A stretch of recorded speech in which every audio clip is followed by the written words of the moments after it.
couple of months of, a couple of computer-generated things. We have your resumes. It's all of a sudden you start realizing, what have I really done here? And oh my God, I just wasted 2 months of my time here. And I mean, the sad thing is, for the most part, you did, unless you get really lucky. And so it's, the sooner you can get out, the better. It's still talking about, what we might do to do things better, more quickly. Going to these events, listening to speakers that go to these libraries and talk, like myself, but you probably want to go see some smart ones too. When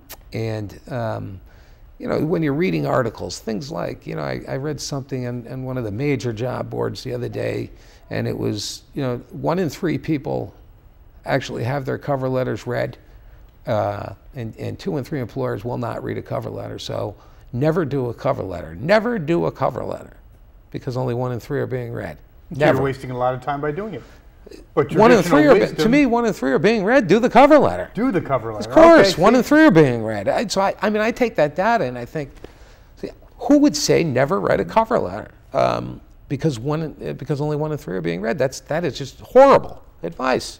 But you talk about advice, and I think that's a real problem we have out there, because not every career strategy company or entity really has their pulse on what's going on. I mean, isn't it really a minefield out there for a job seeker? I mean, who do you trust? I'm not the expert at it, but I believe that many of your so-called career experts are still living in the 20th century. Yeah, there's that. Resumes and having it on good paper and all that kind of stuff that is really archaic at this point, isn't it? Right. I mean, if they can't talk to social media, blogging, and inbound marketing tactics, then they're not current. Okay. Let's talk about that, because I think, Paul, you have an excellent point.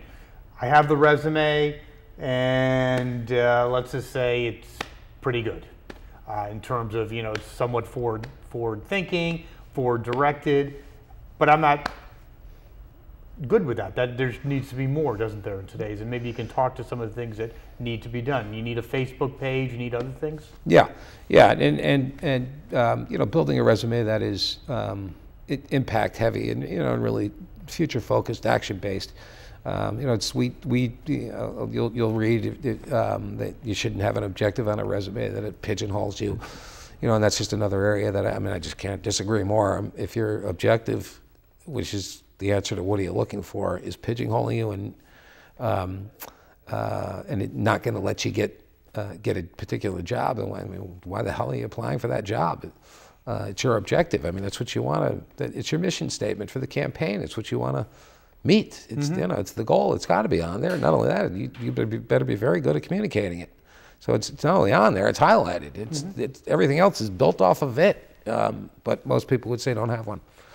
As far as LinkedIn, LinkedIn is giving us, or Facebook, social media in general, Twitter, they are giving us venue to personalize ourselves a little bit. We're starting to let people in. That two-dimensional resume is being supplemented right now by LinkedIn profiles and Facebook walls and those kinds of things. We used to compare a two-dimensional, this is 3 years ago, two-dimensional resume to a three-dimensional resume. The two-dimensional resume was an accountant in Stanford. The three-dimensional resume was the same accountant in Stanford, but it was a personal ad in the Stanford Advocate, actually. Which one would you hire? And every time the whole room would say the personal ad guy, and we'd say, well, it's the same guy, but here, he's just trying to get a job. Here, he's trying to get a date.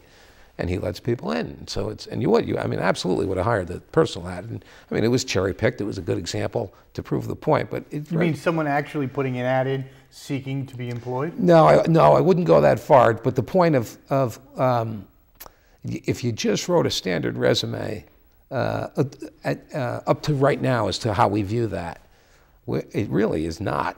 You don't get any idea who the person is. This piece of paper that talks about history and some experience stuff and some jargon and some certifications and proficiencies. It's just, but if you read somebody's LinkedIn profile, or 3 years ago their personal ad in the Stanford Advocate, you know that they practice magic, that they fly planes, that they coach 15 baseball teams, that they played AA baseball.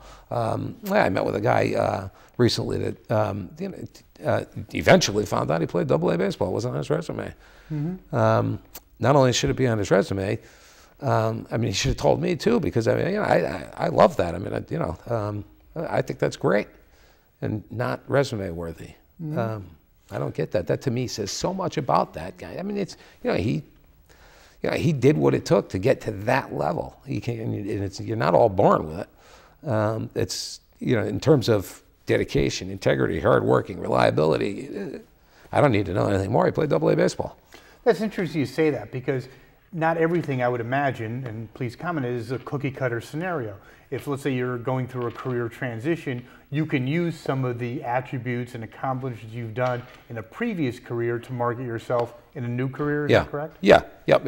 And so when you're talking about the new career and the strengths and skills and qualities that you might need to get into that new career, and some of the expected results that they have and the expectations they have of you, you definitely want to validate your abilities to make positive contributions or exceed their expectations. And you do that with your stories and your history. That's where the experience goes. No, I don't see any other purpose for it. But that's a big purpose. Validating skills, strengths, qualities, and characteristics is a huge purpose. But it shouldn't be the lead. It shouldn't be the only document going in. We need to let we need to put that third dimension into either our resumes or our resumes and our LinkedIn profiles. Now, we still, companies still, the most prudent of human resources professionals are still not looking at the LinkedIn profile. So they're not going to take your resume and go figure out the rest of you on a LinkedIn profile. First of all, they have 600 resumes. Second of all, if they see your picture, they could get sued. So really, that's interesting to me. You're saying that most HR professionals don't take the next step and go to your LinkedIn or your Facebook profile. Right. Most HR professionals don't do it because they don't have time, because it's buyer's market and there's too many resumes. Some HR professionals, the most prudent human resources professionals, won't go because if they see the picture, they might get sued. In the bigger companies, for example, will tell their human resources people, don't give references and don't look at any pictures. If you see the picture, throw the resume away. Literally. Now, Paul, we talked a lot about the electronic job search, the job boards and other avenues. But to me, isn't that probably the least efficient way of looking for a job?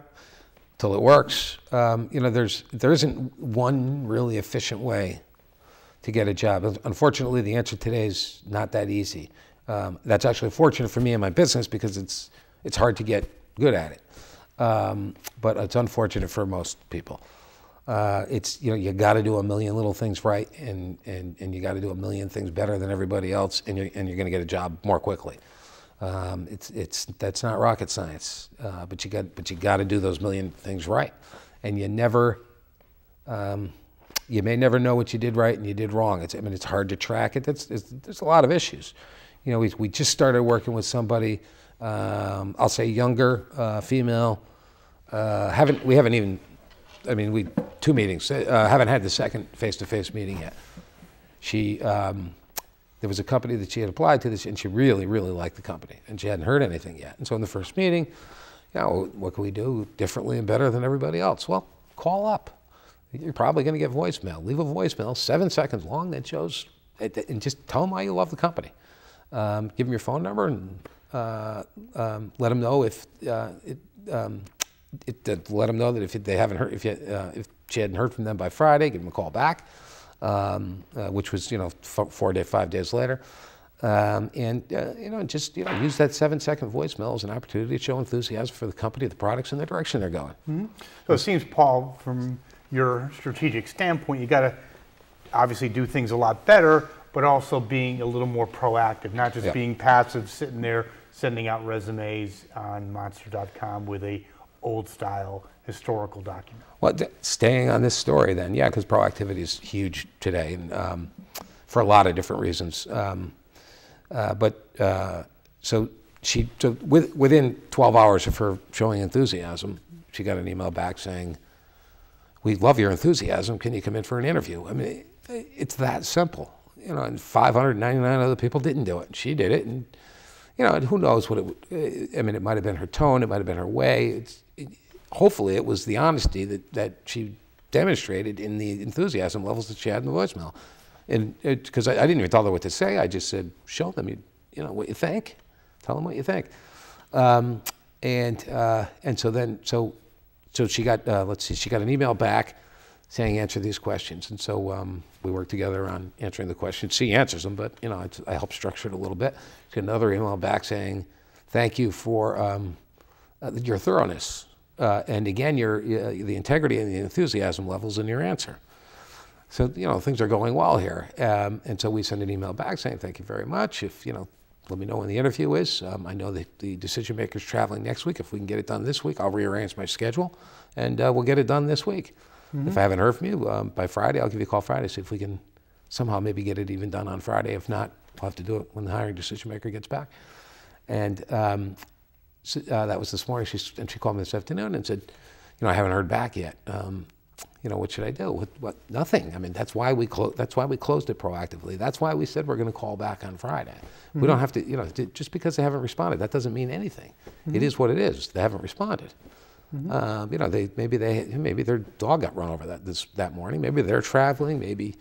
You have to kind of stick to your plan. Yeah, and the most likely scenario is the human resources person has gone to the hiring decision maker and said she really wants to come in this week. Can we schedule it before you travel? And the hiring decision maker hasn't gotten back to the human resources person yet to say yes. That's really what that's what I'm going to find out tonight. But you know, left to her own devices, panic, and you know, you've got enthusiasm. Desperation, I would say would be one of the death knells of a job search, wouldn't it? Would you, in a buyer's market, would you buy a desperate person? No. Not a chance. Well, that's interesting that you say that, though, is how do you protect yourself from not being desperate? If you've been out of work for 2 months or 3 months and you got bills to pay, I mean, how do you fake it?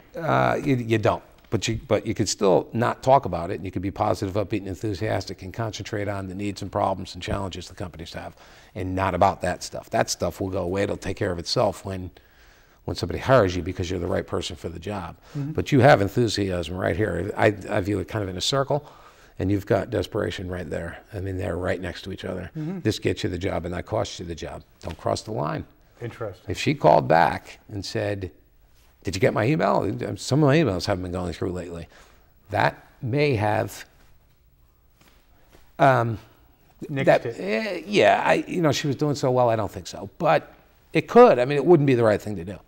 It crosses the line. Now, you know, we only have a few moments left. Could you talk to your approach at the Birch Group in terms of, you know, what works, what doesn't work? Is your process kind of a fluid operation, meaning you're working with someone, Mr. or Mrs. X, and they're working with the Birch Group for a month, nothing's really happening? Do you kind of readjust things? Do you kind of do debriefings on what's working, what's not? How does it work? You know, that is a great question. And the answer is, I don't know if it's going to sound truthful or not, but I'm going to answer that as honestly as I can. In the end, it always works, and so it's a million little things, and so it's moving this massive, doing the right thing at the right time in a direction eventually. You know, it's going to work. But that seems to me very optimistic and something that really needs attention. If someone's putting together the right effort, doing their job, working with the Birch Group, in the end, they will get through it, in your belief? Yeah, we have had a couple of times where we've had to regroup, and you know, something went a little bit wrong, or there was. It's always the client's fault, by the way. But you know, there's a little breakdown in communication. We miss something small, but we know quickly because of the systems that we have and the troubleshooting that we can do. So great. You know, we circle back quick and get them going in the right direction, and it works. And Paul, from the John Birch Group, if our viewers would like to get more information on you and the Birch Group, how can they do that? Call the Birch Group, Paul Mathews, 860-677-0020, or you can email me at thebirchgroup@snet.net. Great. Paul Mathews from the Birch Group, thanks so much for being on the Business Buzz, and thank all of you for tuning in to another edition of the Business Buzz. We'll be back next week with another exciting and interesting guest like Paul. Thanks for tuning in.